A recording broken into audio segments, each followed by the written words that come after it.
Hey, what's up guys? Austin back here with first video of the new YouTube channel. So a couple things. The first YouTube channel, it got taken down for some reason. I guess it got demonetized for me dipping, stuff like that, or I don't know. But I hadn't forgot about you guys. I know it's been about a year since my last upload. I've been trying to recover my old account, honestly, because I did have some great videos on it. Just tips, tricks, rod and reel arsenals, that sort of thing. Alright, so a couple of things has changed. So, I got out fishing there for a little bit. Had that javelin, had motor issues, stuff like that. Then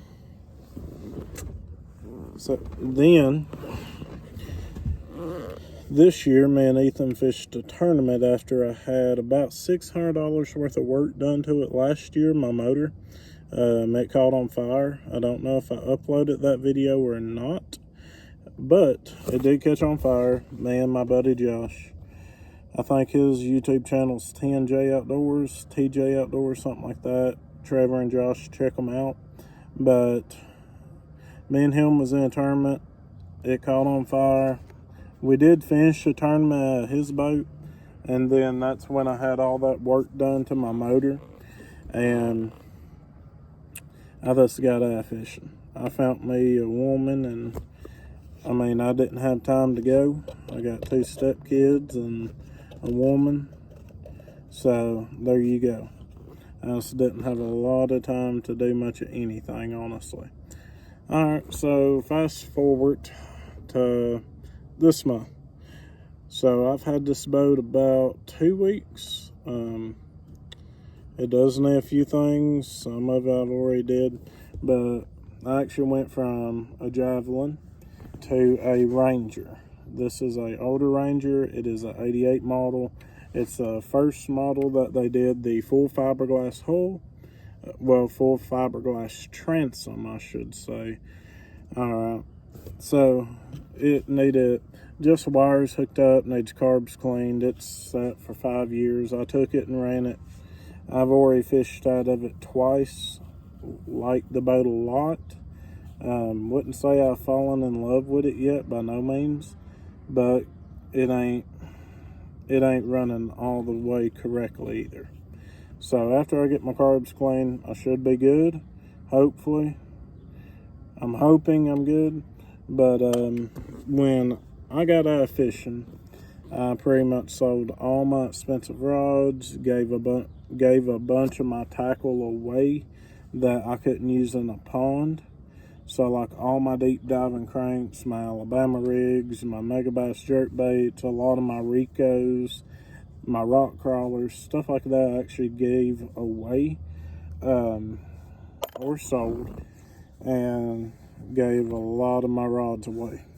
And reels, mostly sold them, but the price I got for them, I pretty much gave them away. So I'm having to rebuild the arsenal a little bit, slowly but surely. So what I'm going to do is show y'all what I got so far. That way, after I get my boat fixed, carbs cleaned, stuff like that, I can be working on getting my arsenal back. So this is my swim bait rod. I know it's a cheaper setup. I'm sorry guys. It is a Bass Pro Shop Wally Marshall Pro Series IM8 graphite. This rod is actually 8 foot long. It is a crappie rod, and I have it paired up with a Daiwa Sweetfire 3000. I think you can get these little reels for like 20 bucks, 30 bucks at the most. And I've been fairly impressed with them for what they are. They reel really smooth, like crazy smooth. I do love the handle on it, but with a spinning reel, you're paying for a good drag system. This reel does, for the money it has a great drag system, but compared to what I'm used to, it's awful. It's nothing like a Vanford or Stratic or anything like that, or Tegra, Tatula, anything like that. But for the money, great setup. I throw 1/8 ounce and 1/4 ounce swim baits on here.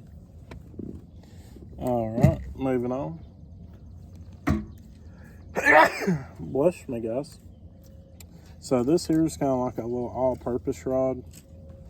Picked it up today. My little girl was in the yard casting my 7'6" Okuma rod,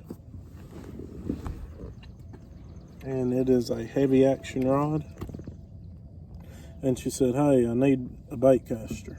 I want to learn how." All right. So I go in the local tackle store, do some wheeling and dealing, and I walk out with a favorite Whitebird. It is a heavy action rod. That's just a little jig I threw on there. One of the Poor Boy jigs, new colors. It's a favorite Whitebird heavy. It is a 7'2". I can throw 3/8 to 1.5 ounce on here. 14 25-pound line, and I got a Shimano Sitka on here. It is a older Sitka, but I mean, it's great for just learning. I'm gonna fish with it too, because I have not fished with the Whitebird since they redesigned it, and I've not had a Whitebird in my hands since high school. I used to fish nothing but favorite rods. Why I got away from them, I don't know. Good rod. I highly recommend the Whitebird.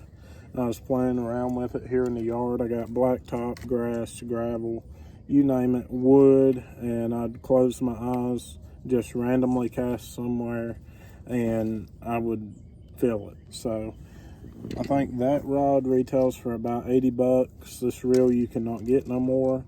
I'd say you can get you one like it for probably 40 bucks on eBay. It's not a high-end setup by far. All right. So like I mentioned, guys, I don't have a lot of setups. I'm still trying to get into it. I wouldn't say get into, I'm still trying to work them into a budget. Alright, so now we will go with this. Come on now, don't do that.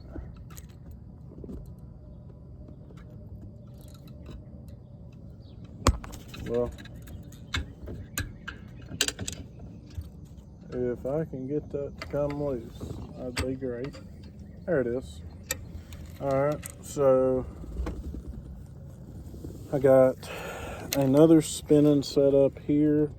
This is my this is my Berkley lightning rod I've had for 12 years. A lot of sentimental value here. And then I have a Quantum Optics 40 on here.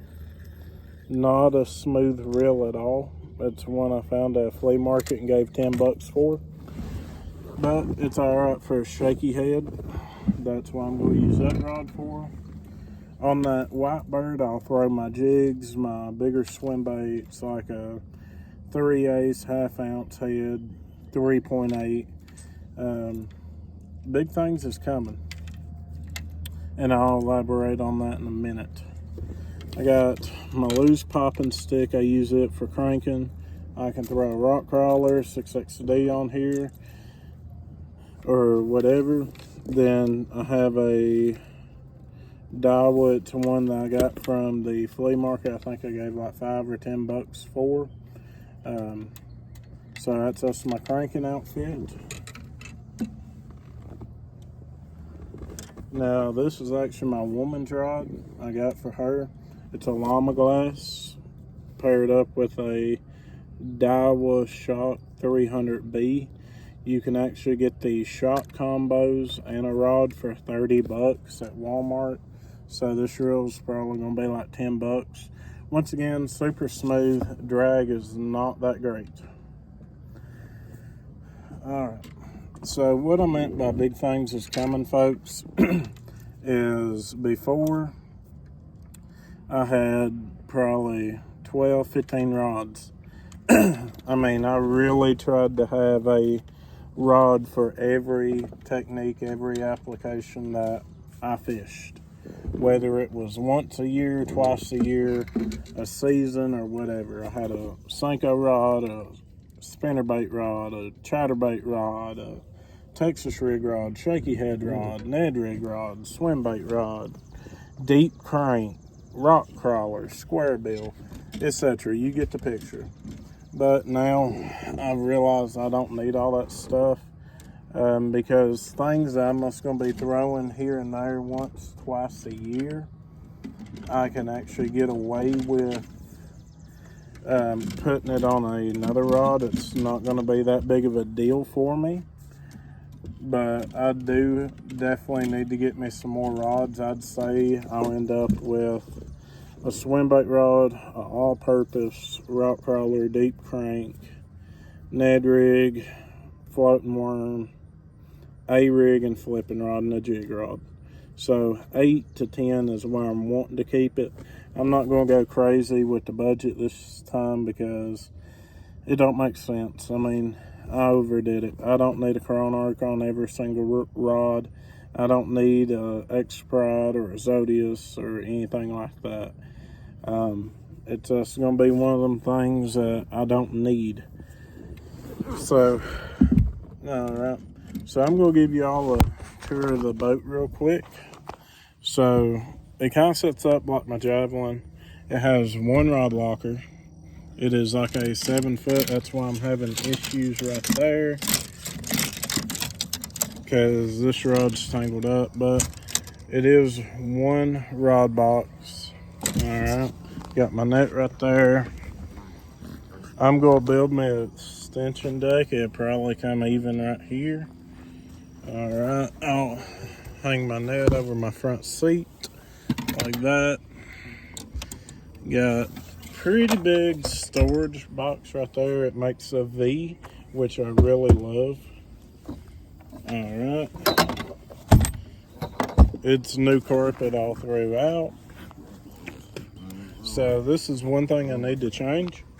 I'm sorry, ignoring my dog there. He's just being a dog and having fun. But it's got motor guide tracker, trolling motor, 41 pound thrust. That'll be the first thing I change on this boat after I get everything set up. Alright, so now you come back here. It's got them kind of seats I'm not crazy about. I really don't like the seats. But to change them, I have to take all this up, which I've already started, as you can tell. Alright, so now you sit down here in the driver's seat. I'm not crazy about the leg room because I am a very tall guy, but it's nothing spectacular. You got, this boat has two 21-gallon gas tanks, which I love. So that right there is how you toggle between them. This right here is the timer for my live wells. That's bilge pump. Don't know what that does. This right here is navigation lights. That is my live well. That one is unhooked because I don't have a use for it. Down here is how I fill my live wells. Alright, so exit the cockpit. You come back here. It has this big long box, which I have to put my hinges on. I'm just going to use it, golden rule, paddle, that sort of thing. Kind of just like tape, that sort of thing. Alright, so then you'd come here. Like I mentioned, guys, this boat has new carpet all throughout. So it's very hard to open these compartments, especially that I haven't got all my hinges in and I ain't got all my latches. 2 live wells. Not sure why that one there's holding water. I'll have to figure that out. So there's that. You come this side. I ain't even cleaned it out. That's just a bunch of storage. You come that side, storage. battery box, nothing exciting there. Alright, so let's hop down here. It's got a 150 Johnson GT V6. Alright, nothing spectacular about the motor, but I really do like the colors of the boat.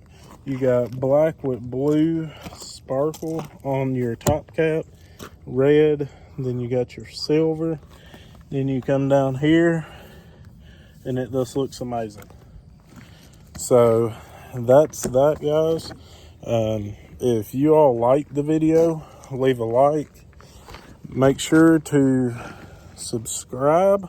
I know this ain't gonna reach a lot of people, but I'm gonna try to be reaching out, sending DMs, sending as much stuff as I possibly can to let you all know that I am back in it. I'm gonna be posting probably weekly, I'd say, maybe even 2 or 3 times a week, and in some videos I may have some special guests. My little girl Braylon may make her appearance on some.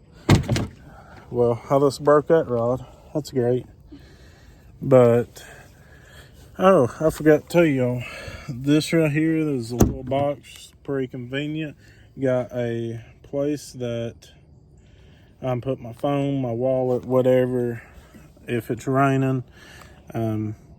So, also, leave me tips on new rods, new reels, new baits, new line that's came out. Especially, this is what I'm really going to look at and look for, is rain gear. If y'all got some budget friendly, if y'all got some high end that's really good, just let me know. Because I'm gotta get me another rain suit. I don't care about the budget really. I like to stick around the $500 range, if I could, but it feels like I'm getting introduced to fishing again. So whatever y'all have for me would be very helpful. Like I mentioned, subscribe, please. Leave a like if you liked it. I do appreciate y'all's time today. And be safe out there and have a good day. And be sure to give God all the glory. I'm out.